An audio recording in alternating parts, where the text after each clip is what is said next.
Hello everyone, welcome to my YouTube channel genius tutorial. और आज मैं आपके सामने लाया हूँ कि कक्षा 10वीं का अध्याय 2 के प्रश्न 3 का आगे का क्वेश्चन। तो वह क्वेश्चन है हमारे पास छठा क्वेश्चन हमारे पास बोलता है कि x = 2 y = 4 है तो समीकरण 7x - 4y = p में p का मान ज्ञात कीजिए। तो आपको एकदम ये बहुत ही आसान क्वेश्चन है स्टूडेंट, एक नंबर में ही पूछा जाए ऐसा क्वेश्चन है। तो आप देखिए, आप इस x का मान 2 और y का मान 4 दिया है ना, तो आप इस x के मान को यहाँ पे रख दीजिए, आपको p का मान आसानी से निकल जाएगा। तो आपको दिया है, आप पहले लिख लेना इसको, क्या है दिया है x बराबर 2 और y बराबर 4, और यहाँ पे समीकरण क्या दिया गया है, हमको समीकरण दिया गया है क्या 7x - 4y बराबर p।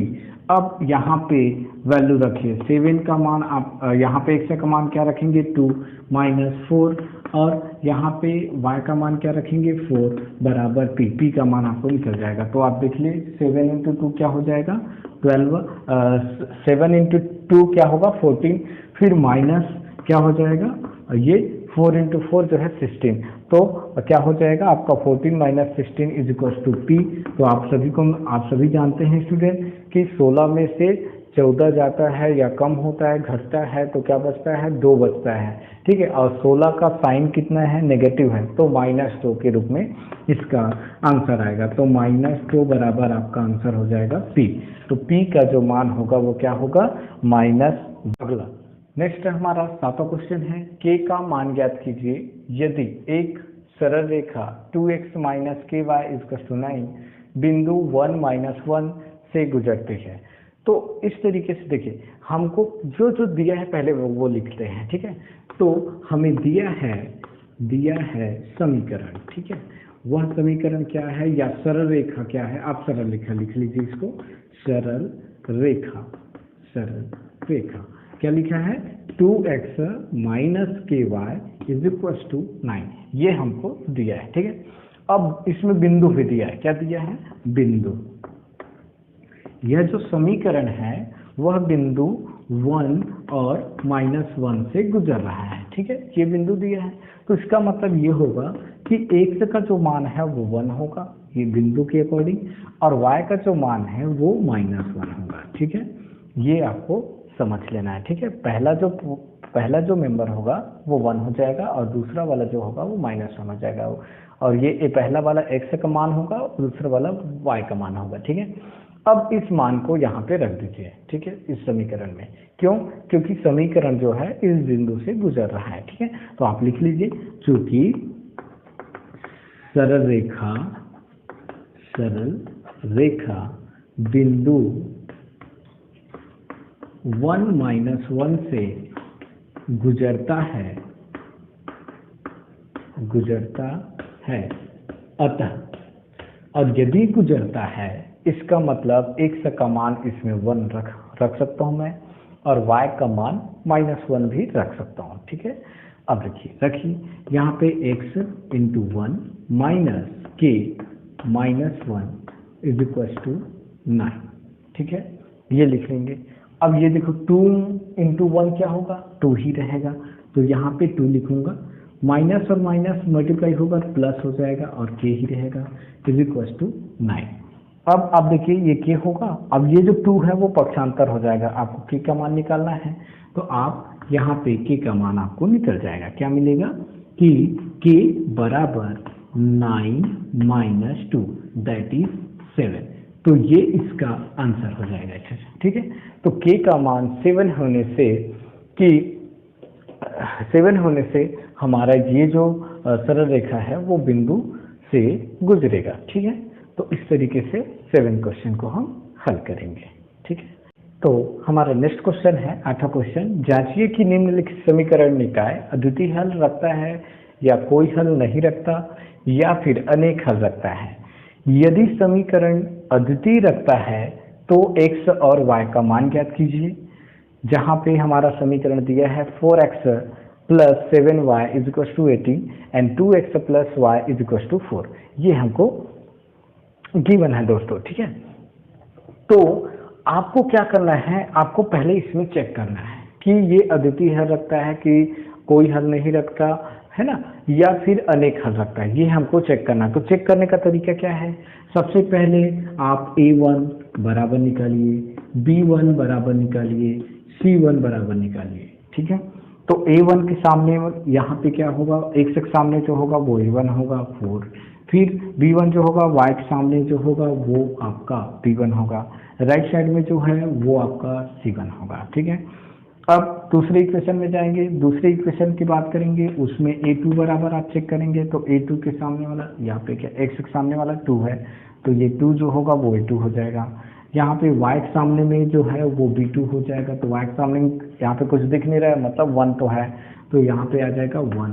फिर c2 का जो मान होगा वो राइट साइड में क्या है, 4 है, तो ये आपका क्या हो जाएगा, 4 जो होगा वो आपका c2 हो जाएगा। ठीक है, अब आप लिख लीजिए, आप केवल ये चेक कीजिए a1 अपॉन a2 क्या आएगा, a1 अपॉन a2 जो होगा 4/12, अब 4 एकम 4 और 4 तिया 12, तो 1/3 आया। ठीक है, अब आप b1 अपॉन b2 निकालिए, क्या निकालिए, b1 अपॉन b2 निकालिए, तो ये आपका देखो 7/1 आया।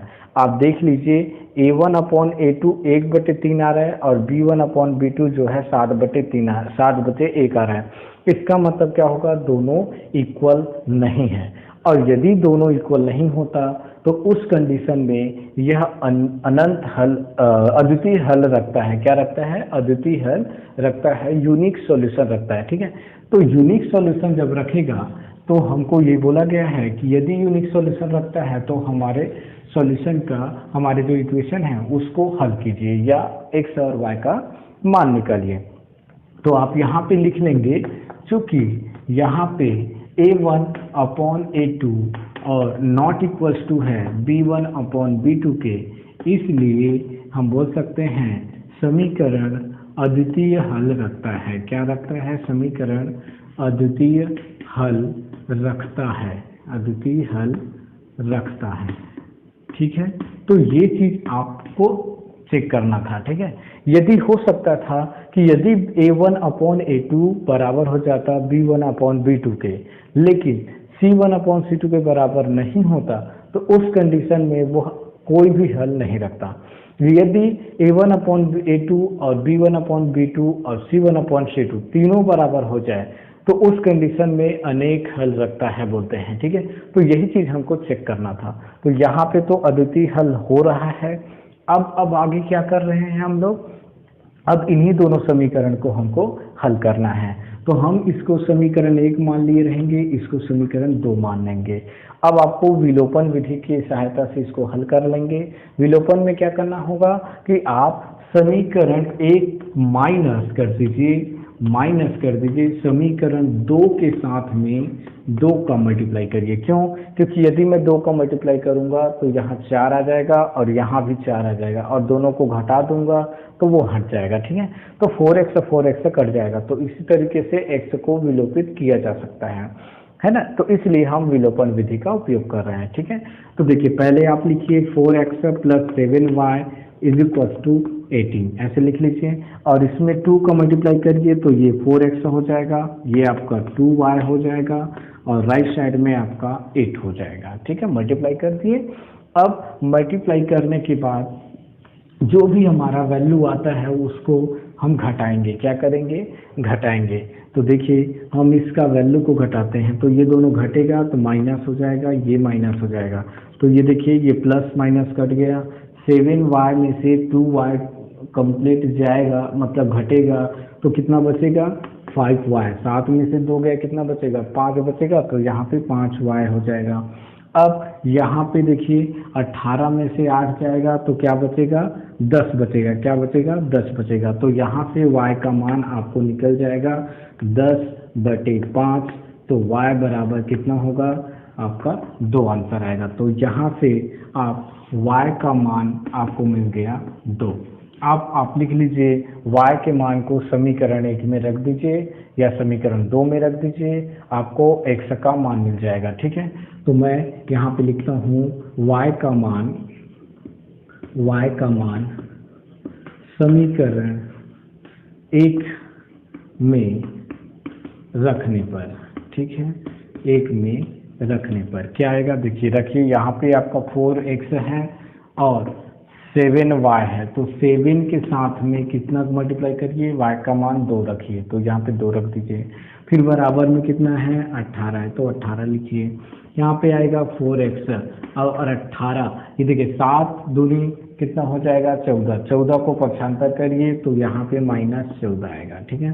तो यहाँ पे आएगा 4x बराबर 18 में से 14 गया, कितना बचा? तो यहाँ पे बचा 4। अब देखिए 4 को इधर पक्षांतर कर दीजिए, तो यहाँ पे आएगा 4/4, दैट इज ये दोनों कटेगा तो 1 आएगा। तो आपका x का मान क्या हुआ?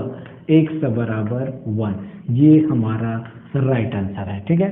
तो x का मान आपको 1 मिल गया और y का मान 2 मिल गया। तो इस तरीके से इस क्वेश्चन को आप हल करेंगे दोस्तों।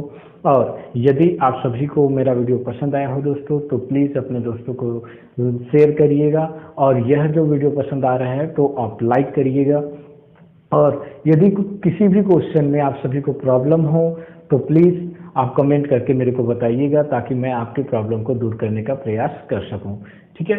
और यदि आप मेरे चैनल पे नए हों तो प्लीज़ सब्सक्राइब कर देना और साथ ही बेल आइकन के बटन को प्रेस कर देना, ताकि मैं आप मेरे आने वाले सारे वीडियो को आप सभी जो है आपके पास सबसे पहले नोटिफिकेशन पहुंच सके।